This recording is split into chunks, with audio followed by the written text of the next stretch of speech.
তারপরেও ফেল করবে কিছু কিছু শিক্ষার্থী। আসসালামু আলাইকুম প্রিয় এসএসসি পরীক্ষার্থী, তোমরা হয়তো ইতিমধ্যে জেনে গিয়েছো যে তোমাদের পরীক্ষাগুলো আর হচ্ছে না।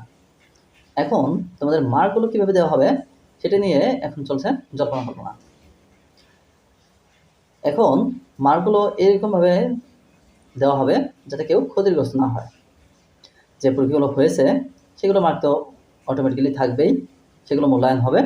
আর যে পরীক্ষাগুলো হয়নি সেই পরীক্ষাগুলো কিছুটা সাবজেক্ট ম্যাপিং করে আবার তোমাদের এইচএসসি পরীক্ষায় যদি তোমার ওই সাবজেক্ট থাকে ওই সাবজেক্টে তুমি কত পেয়েছিলে সেইভাবে মার্কটি ডিস্ট্রিবিউশন করা হবে। তবে এখানে খেয়াল রাখা হবে যেন কোনো পরীক্ষার্থী ক্ষতিগ্রস্ত না হয়। সকল বোর্ড প্রধান, পরীক্ষা নিয়ন্ত্রক তাদের নিয়ে কিন্তু এই মিটিংটা করা হবে।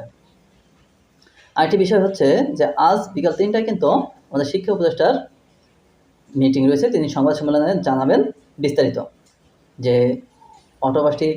অটোপাস আসলে অটোপাস না, এটা সাবজেক্ট ম্যাপিং। কারণ পরীক্ষা ইতিমধ্যে তোমাদের অর্ধেক পরীক্ষা হয়েছে, বাকি যে অর্ধেক পরীক্ষা হয়নি সেই অর্ধেক পরীক্ষার মার্কগুলো কীভাবে দেওয়া হবে সেইটা বিষয়ে এখন সংবাদ সম্মেলনে জানানো হবে। আরেকটি বিষয় হচ্ছে যে নটরডেম কলেজের শিক্ষার্থীরা কিন্তু ইতিমধ্যে আন্দোলন করেছে যে তারা এইভাবে পরীক্ষা বাতিল চায় না, এখানে মেধার মূল্যায়ন হোক। কেন এখানে অনেক পরীক্ষার্থী ক্ষতিগ্রস্ত হওয়ার সম্ভাবনা রয়েছে।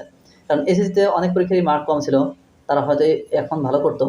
আবার কিছু কিছু পরীক্ষার্থী আছে যাদের ফার্স্ট পেপার খারাপ হয়েছে, সেকেন্ড পেপার তাদের ভালো হতো। এরকমভাবে কিছু পরীক্ষার্থীর চিন্তাভাবনা ছিল যে তারা পরবর্তী পরীক্ষাগুলো ভালো করবে। তো যখন সাবজেক্ট ম্যাপিংয়ের মাধ্যমে মার্কগুলো দেওয়া হবে তখন কিন্তু তারা আর ওই সুযোগটা পাবে না। আবার কিছু কিছু পরীক্ষার্থী ফেল করবে। কেন? যদি কারো ফার্স্ট পেপার খারাপ হয় তাহলে কিন্তু সে ফেল করবে। কারণ ইন্টারমিডিয়েটে কিন্তু তোমাদের 2টি সাবজেক্ট মিলিয়ে পাস, 2টি সাবজেক্ট মিলিয়ে A+, অর্থাৎ প্রত্যেকটা বিষয় কিন্তু আইসিটি বাদে প্রত্যেকটা বিষয়ে 2টি করে পার্ট রয়েছে। এক পার্টে যদি কেউ ফেল করে দ্বিতীয় পার্টে পাস করলে যদি 2 সাবজেক্ট মিলিয়ে সে 66 পেত তাহলে কিন্তু সে পাস করে যেত। কিন্তু যখন এক সাবজেক্ট পরীক্ষা হবে, দ্বিতীয় সাবজেক্ট পরীক্ষা হবে, তার ওইটার উপরেই ডিপেন্ড করবে সে পরবর্তী সাবজেক্ট কত পাবে। যদি কেউ ফার্স্ট পেপারে আগে 20 পেত, পরবর্তী সাবজেক্টে কিন্তু সে 46 পেলে পাস করে যেত। এখন যদি সে 20 পায় পরবর্তী সাবজেক্টে তাকে 20ই দেওয়া হবে, অর্থাৎ 2টি সাবজেক্ট মিলে তাকে 40 দেওয়া হবে। আবার এসএসসি পরীক্ষায় যদি কেউ কোনো সাবজেক্টে খারাপ করে থাকে বা ওই সাবজেক্টের পরীক্ষা যদি হয় না, কারণ তোমরা কিন্তু তোমাদের এসএসসিতে ফুল মার্কসের অর্থাৎ সকল বিষয় পরীক্ষা হয়নি, তোমাদের এখন 9টি পরীক্ষা হয়েছিল, সেই 9টি বিষয়ের মার্ক কিন্তু এখানে দেওয়া হবে। আবার জেএসসিতে তোমাদের যে পরীক্ষাগুলো হয়নি বা কম মার্কস পেয়েছিলে, এখন এই একটি দীর্ঘ টার্ম তোমাদের যে টানা হবে, আর এই ক্ষেত্রে অনেক পরীক্ষার্থী ক্ষতিগ্রস্ত হবে। তো এখন যাই হোক, তোমাদের আন্দোলনের প্রেক্ষিতেই যে সিদ্ধান্তটি দেওয়া হয়েছে।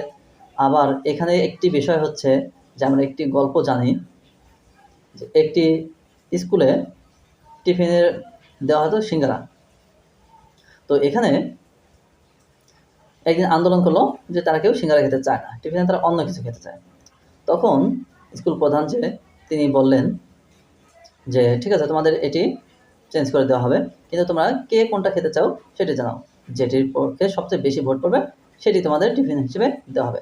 তো এখানে 20% শিক্ষার্থী সিঙ্গারায় ভোট দিল, এরপর 15% শিক্ষার্থী তারা টিফিন হিসেবে কলা রুটিতে ভোট দিল, এরপর 12% শিক্ষার্থী তারা সবজি খেতে চাইল, 10% শিক্ষার্থী তারা অন্য কিছু খেতে চাইল। তো এইভাবে দেখা গেল যে 80% শিক্ষার্থী কিন্তু সিঙ্গারা খেতে চায়নি, মাত্র 20% শিক্ষার্থী সিঙ্গারা খেতে চেয়েছে। অথচ সেই 20%ই কিন্তু সেখানে বাছাই কিন্তু অর্থাৎ প্রতিদ্বন্দ্বিতায় টিকে যায়, কারণ তারা একতাবদ্ধ ছিল। তো এখানে আন্দোলনে আমি আগেও বলেছিলাম যে সবাই কিন্তু অটোপাস চায় না বা পরীক্ষা না হোক, এটা কিন্তু সবাই চায় না। কিছু কিছু পরীক্ষার্থী তারা অটোপাস চায়, কিন্তু তাদের সংখ্যাটা অনেক। আর পরবর্তীতে শিক্ষা মন্ত্রণালয় কিন্তু এক প্রকার বাধ্য হয়েই অটোপাস দিয়েছে, কারণ গতকালে কিন্তু ঘোষণা দিয়েছিল যে অটোপাস হবে না বা পরীক্ষা বাতিল হবে না।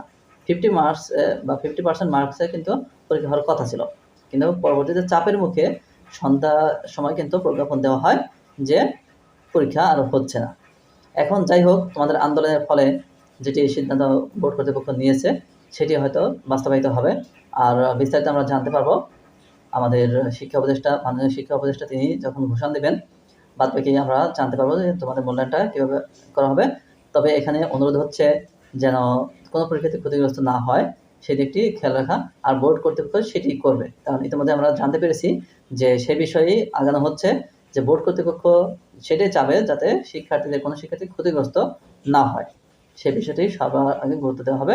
এদের শিক্ষা সংশ্লিষ্ট যারা রয়েছেন সবাইকে নিয়ে কিন্তু সেই মিটিংটি করা হবে। সেই পর্যন্ত অপেক্ষায় থাকো। আল্লাহ হাফেজ।